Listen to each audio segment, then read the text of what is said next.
All right, we have Biz Jacobs behind the camera. I'm Tim Rosenthal. This is Kevin Edelson. And wow, what a game. There's just no words to describe it. Can you try to describe this game? I think as Jack Parker said last year, El Nino. I don't think we can use that anymore, but this was, I think, wow and wild. And I think any W word is probably the right word to describe tonight's game. 7-6 win for Boston College and move on to the national tournament with an automatic bid, though.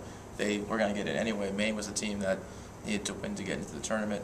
And now we have Vermont and UNH representing Hockey East along with BC in the national tournament selection show tomorrow. And Tim, this is going to be an interesting situation for Hockey East. 3 teams in, but unlike last year, none of them besides BC are relatively favorites in this tournament. Even with BC, they're not necessarily relatively favorites to win this tournament even. I mean, basically with the rest of the nation too. I mean, yeah, Denver had lost 2 this weekend. Miami got 1 win in the consolation game, but they didn't win. It's anyone's tournament again. I mean, we saw North Dakota and New Hampshire last year.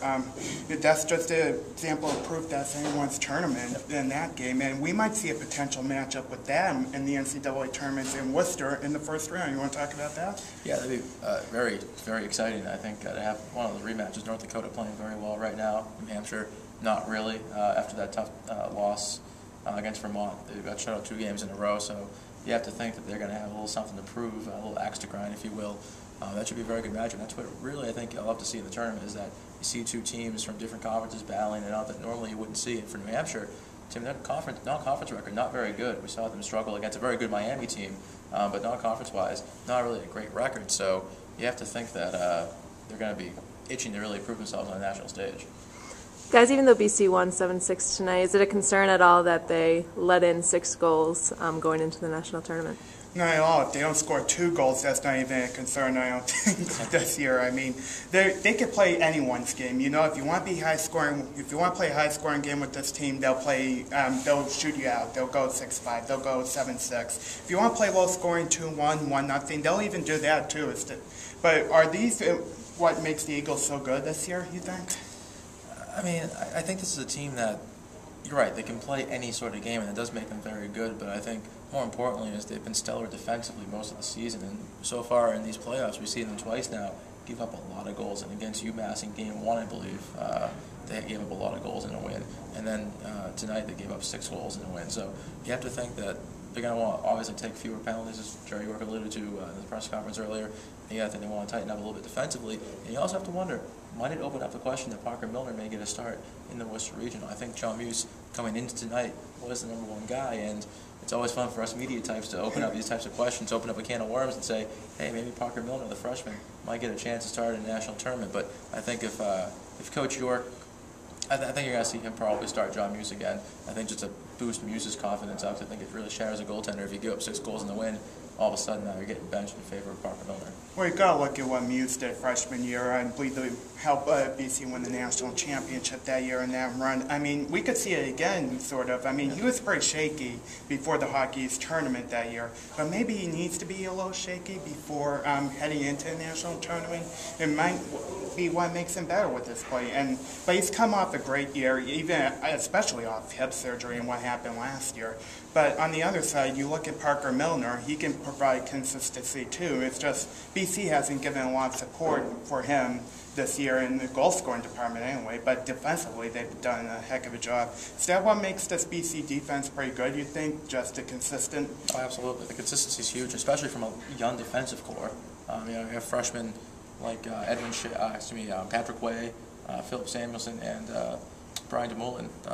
3 freshmen that really stepped up and played like sophomores and juniors. You really don't even think of them as freshmen anymore with the amount of minutes they play, especially in crunch time. So I think Coach York really has to be impressed with the way his defense is played. And you know, this is a defense and an offense that, when combined, can do some really great things. And I think they're one of the best teams in the country when everything meshes together. Tonight, the offense was there, the defense made up, and there, especially in response to their own goals. I think Maine came back 3 times within a minute.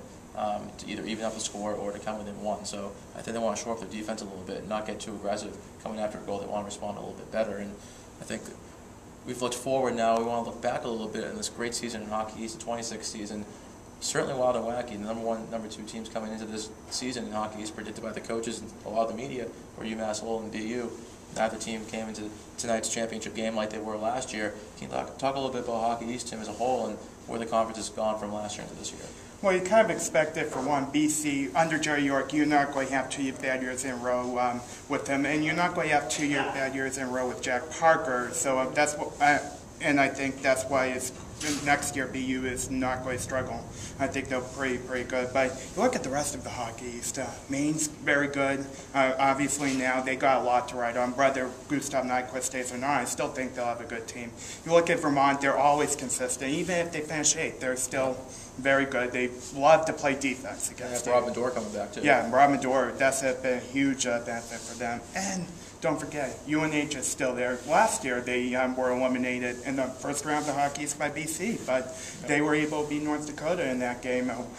Came within a minute of going to overtime with BU, so certainly they had a very good team last year.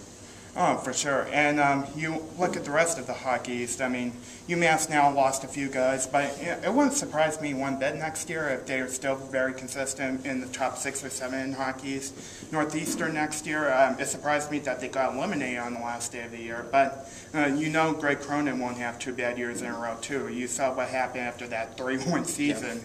He really has turned that program around. I think that's going to benefit them. And you look at Mass-Lowell, you don't know what to expect from them next year with all those seniors gone. But overall, as a conference, this year is pretty wacky. You didn't know what to expect. Even at the end of the year with the final standings, I mean, I still couldn't figure it out. I think it was a tough but mediocre conference this year, and not to take anything away from these teams, but it was a very competitive league. I don't think nationally there was a competitive this year as there were last year. A lot of teams that I think there were a lot of close games and a lot of wacky things happened in the standings just because teams were so inconsistent this year, save for maybe UNH and BC in the regular season. And I think next season you're going to see Merrimack have another up year.